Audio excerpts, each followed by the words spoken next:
that. That is amazing. You're amazing. Regan's amazing. Oh my God. I know. Exciting things coming because of Regan. I'm gonna clip that into the beginning. No! I just got back from New York City yesterday for the New York City Marathon weekend festivities. Let's do a little recap while I go for a walk. I would go for a run, but I don't feel like putting on a bra. It's supposed to be warm-ish today, and it is not. I'm cold. Are you cold? Wow. Where do I even start for New York City Marathon weekend? We actually just went Saturday, Sunday, came back yesterday morning, Monday. So let's just start Saturday. Why not? Why not start at the train station? What happened at the train station? Well, none of the kiosks were working to get tickets. We were at Hamilton Station. I thought, well, this is the only way you get tickets. That's what everyone else thought. Therefore, everyone was missing trains, which was stressing me out because usually if I have an event, I'll go the day before just because I'm so paranoid about something happening that makes me late or miss an event. So I will pay extra. I will have another night stay in a super expensive city for that to not happen. But this time, I will get to the hotel in a bit, but it was way too expensive to have one more night in New York City at this place. So I'm like, well, we're fine. The event's at 3:30. Let's take a train and get there at like 12:30. So you can imagine, I was a little worried when we got there and everyone was missing trains because they couldn't get tickets. But I saw there was a QR code on the ticket kiosk thing to get the app. So once I did that, then everyone else around me was like, oh, the app. And we were all like frantically downloading this and creating accounts so we could get our tickets. We got on the train, I mean, like just in time. And then it was fine until the train kept stopping for some reason and we were delayed further. It was slow getting there. Then we slowed down even more because it just kept stopping. We didn't know why. It was like inching through the tunnel. So at this point, we're like a full 45 minutes behind schedule. We're with Sam and Mike, by the way. Mike came to record the podcast and help to get some footage for our social media. So we're all on the train together. We get there and we realize, okay, because of this delay, we do not have time to drop our bags at the hotel. So we have like rolling suitcases, like big bags over our shoulders, backpacks, tech bags, going to Sweetgreen's or Sweetgreen, I don't know, to meet my manager Regan for lunch. Shout out to Regan for saving us a table. I feel like there's never room to eat in those places. Why am I out of breath? Good question. It smells like fresh manure. Because this is, oh, we walked a mile. Congratulations. Then we have to walk kind of far, I felt like, to the Runner's World magazine and Adidas Clubhouse pop-up thing. And that's where I was going to be doing I was going to be on this panel about why we run. Luckily, they had this place downstairs where we could like keep our bags. I had to try on a bunch of gear to wear for the panel. They had these new shoes that are coming out, I think, next month. They actually hooked everyone I was with up with some Adidas gear. So shout out Adidas. That was so nice. And we hung out there until we were ready to go up for the panel. I had so much fun on that panel. The moderator, her name was Allison. She was so funny and so easy. Like she just kept the conversation flowing. Before the panel started, we were just sitting up there, like in front of everybody, and the whole audience was just talking amongst themselves. So Allison started talking to me. We didn't realize A, that our mics were on, and B, that they were ready to start the panel. The first time I met you was at a porta potty, and you were making a porta potty, and I was going into one in Boston. I was like, We met? yeah, like literally so confused. Oh, I'm ready. We're ready to go. Oh. So sorry. Hello everyone and welcome. First off, So that started it off on a funny note, thankfully. I don't know if I've talked about it on here, but I know I've talked about it on our non-members only podcast. But I don't know what's wrong with my brain, but if someone says, name a song, for some reason, I can't think of one. Any song title. I can think of song lyrics, maybe like a line of a song, but I cannot think of a song title. Twinkle, Twinkle, Little Star. You know, there, that's what comes to mind. Whenever I'm put on a spot like that, it's horrible because A, I can't think of a song, and B, nobody believes me that I can't think of a song. So it's just this really awkward moment for everybody. And I was not expecting that to happen on this panel, but it did. One is standing there with a boombox, and that's the song you want to hear as you go across the finish line. Oh my gosh. I don't know. Answer that one. Sam, Mike, and Dan all know this about me, so they're in the audience. Probably, Mike said he started sweating for me. I had the other two panelists go first. They had songs, they could think of something. And of course I think of Twinkle Twinkle, but I can't say that. I'm freaking out. Do I say to this huge audience that I can't think of a song and then they don't believe me? And why won't she just tell us a song? I have this disorder where I cannot think of names of songs or artists. And thank you, Sam. She's laughing because it's true. Do you want to sing it for us?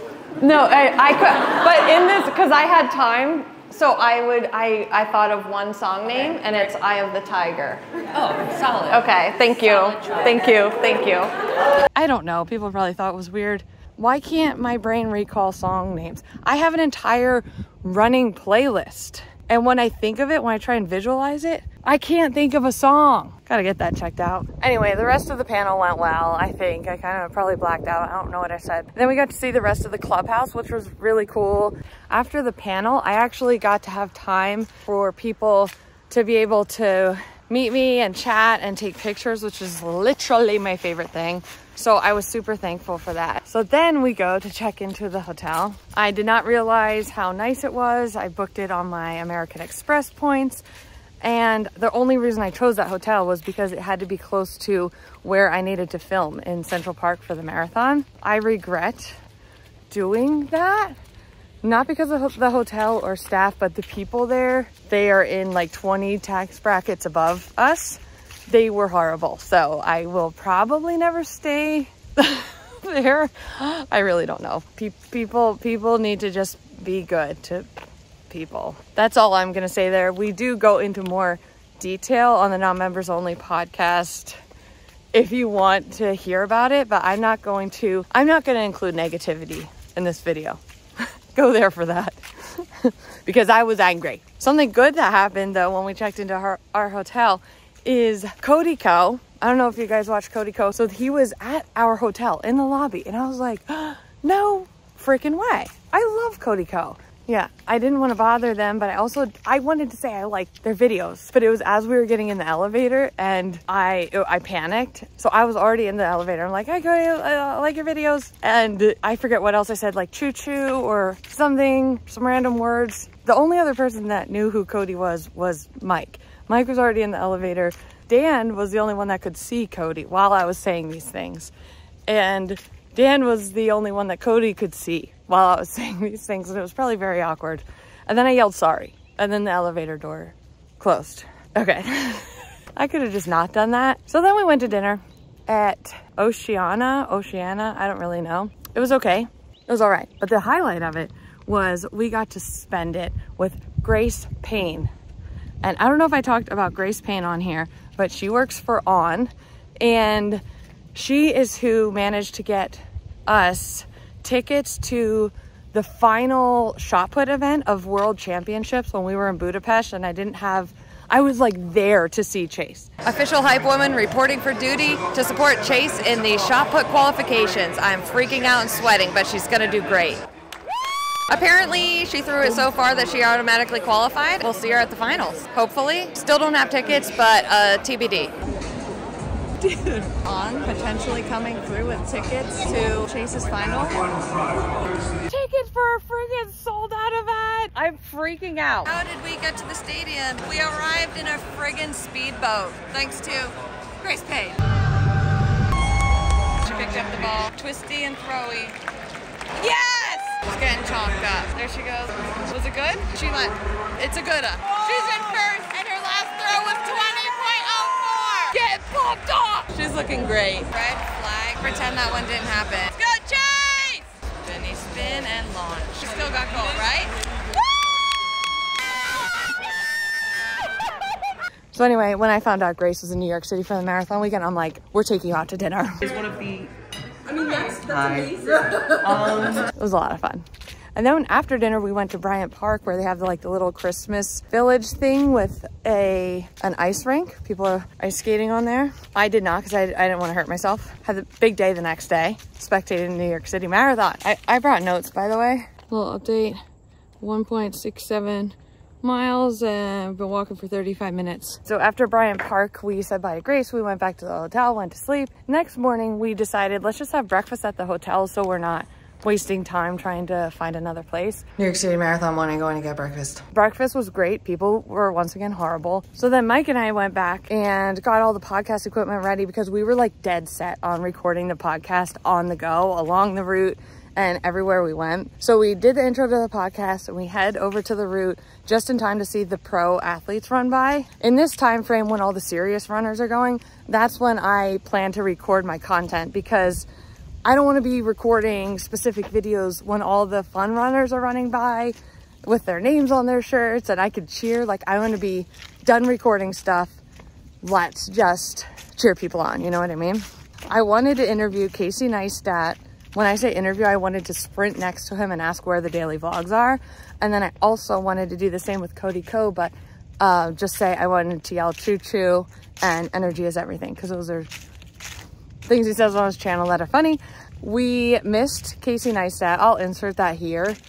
I barely caught him and he was going too fast. Casey, when are the daily vlogs? Cody, we did manage to catch. Unfortunately, he wasn't feeling the best.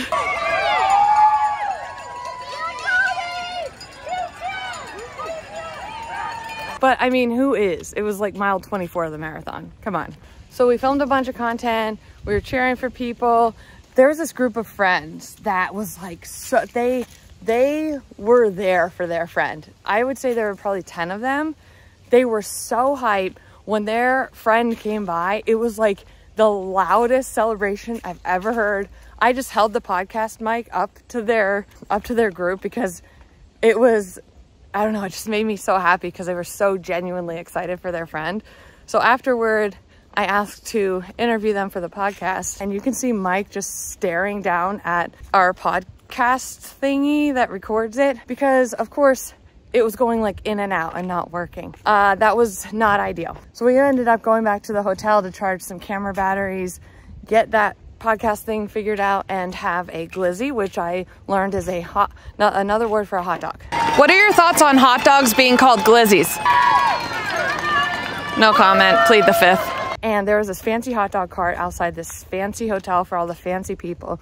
And I was like, you know what? I'm getting a fancy hot dog, aka glizzy, and it was so worth it for the experience, really, because honestly it wasn't the best hot dog, but it was the experience of getting a glizzy in New York City, right? I don't know. Then when we got back to our spot in Central Park along the route, I started to see more and more people with their names on their shirts for people to cheer for them. And that's when I know the fun crowd is coming. Those are the people, they're not going for a sub-3 marathon. They are there for the vibes. They are there to maybe beat a PR that they have, but they don't mind having a little fun, you know? And so, of course, I start to get excited.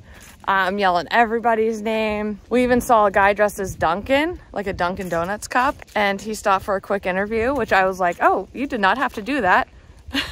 So maybe I'll try and insert some clips here of all of the, not all of the, but a lot of the people that I got to meet as I was cheering along the course. People were like, oh my gosh, I follow you on Instagram. Those interactions give me life because I get to give them energy to carry the next 2 miles for them to finish their marathon. At that point where we were, your knees and hips and everything hurt so bad. You would think a downhill would feel great, but it doesn't. It just hurts. So I felt like it was a strategic position to cheer them on a lot. And especially at the time where the crowd thins in that area.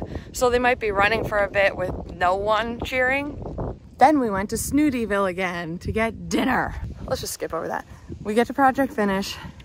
It's way bigger than last year. So instantly I'm like so pumped for these runners that are coming through. There's like tunnels of people. There's just people everywhere. Crowds at the finish line, all lit up. There's music playing. People have glow sticks.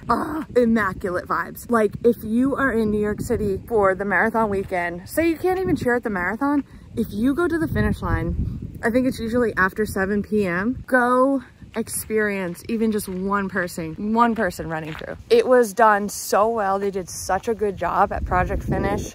I ran into Kelly KK Roberts there. Always a good time with Kelly. Why do you have a megaphone, Kelly? You're loud enough. You don't need that. Business expense, Dan. It's a business expense. All day, and I still lost my voice, Dan.